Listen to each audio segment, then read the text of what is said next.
या बातमीपत्राचे प्रमुख प्रायोजक प्लॅटिनम मॉल इंद्रधनु सोलापूर. सोलापुरातील सर्वात प्रतिष्ठित इंद्रधनु सोसायटीचा नवीन भव्य कमर्शियल प्रोजेक्ट आता रेल्वे स्टेशनच्या अगदी शेजारी शहराच्या मध्यवर्ती ठिकाणी. दर्शक हो, आता पाहणार आहोत एक विशेष बातमी. सोलापूर जिल्ह्यातील 10 नगर परिषदांच्या निवडणुकीसाठी मंगळवारी अर्थातच 2 डिसेंबर रोजी मतदान होत आहे. एकूण 917 उमेदवार रिंगणामध्ये आहेत. 152 प्रभागांसाठी 499 मतदान केंद्रावर ही मतदान प्रक्रिया घेण्यात येत आहे.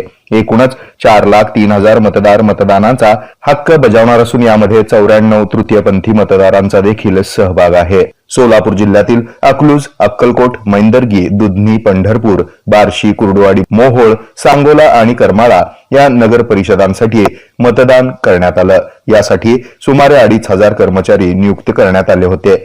मतदानासाठी 1322 बॅलेट युनिट आणि 661 कंट्रोल युनिटचा वापर करण्यात येत आहे. सायंकाळी 5:30 पर्यंत मतदान केंद्रामध्ये येणाऱ्या सर्व मतदारांना मतदानाची संधी दिवसभरात देण्यात येणार असून आवश्यक असल्यास मतदान प्रक्रिया रात्री उशिरापर्यंत वाढवली जाईल अशी माहिती देखील निवडणूक अधिकाऱ्यांनी दिली आहे. प्रत्येक केंद्रावर 5 कर्मचारी आणि पुरेसा पोलीस बंदोबस्त तैनात करण्यात आल्याचंही यावेळी सांगण्यात आलं.